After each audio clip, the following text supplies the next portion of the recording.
Hello friends, morning vlog தான் பார்க்க போகிறீங்க. இதில் வந்து நான் குழந்தைங்களுக்கு லஞ்சும் பிரேக்ஃபாஸ்ட்டும் எப்படி செய்கிறதுன்னு காட்டுறேன். முதல்ல அடுப்பில் ஹஸ்பண்டுக்கு டீ ஏற்றியாச்சுங்க. குக்கரில் தேவையான அளவு எண்ணெய் போட்டு பிரியாணி ஸ்பைசஸ், ஒரே ஒரு வெங்காயம், இஞ்சி பூண்டு அரை ஸ்பூன், தக்காளி, பவுடர் மசாலா, மிளகாத்தூளும் மஞ்சத்தூளும் சேர்த்துருக்கேன். புதினா கொஞ்சமாக தேவையான அளவு உப்பு சேர்த்து தயிர் போட்டு மசாலா கொஞ்சமாக போட்டுக்கோங்க. மஷ்ரூம் வெட்டி வச்சோம்ல, அதுவும் சேர்த்துக்கலாம். தேவையான அளவு உப்பு போட்டு அரிசி ஓரடக்கு எடுத்திருக்கேன். அதுவும் ஹை ஃப்ளேமில் ஒரு விசில் வரட்டும், சிம் பண்ணிவிடுங்க. இன்னொரு விசில் வரட்டும், நெய் போட்டு எரிக்கிடுங்க. மஷ்ரூம் பிரியாணி ரெடி ஆகிடுச்சு.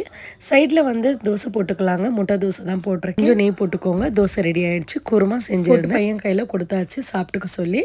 இப்போ ரைத்தா ரெடி பண்ணிக்கலாம். ஒரு வெங்காயம், ஒரு பச்சை மிளகா, கொஞ்சமாக உப்பு போட்டு சாப் பண்ணிக்கோங்க. தயிர் மிக்ஸ் பண்ணிக்கோங்க. ரைத்தாவும் ரெடி ஆகிடுச்சு. இப்போ லஞ்ச் பேக் பண்ணிக்கலாம். ஸ்நாக்ஸ்க்காக பப்பாயாவும் பொமோகிரானேட் தான் வச்சுருக்கேன். அவ்வளோதாங்க, பசங்களுக்கு லஞ்ச் பேக் பண்ணி ஸ்கூலுக்கு அனுப்பிச்சாச்சு. இப்படி தாங்க போகும் என்னோட மார்னிங் ரொட்டீன். அடுத்த புது வீடியோட பார்க்கலாம்.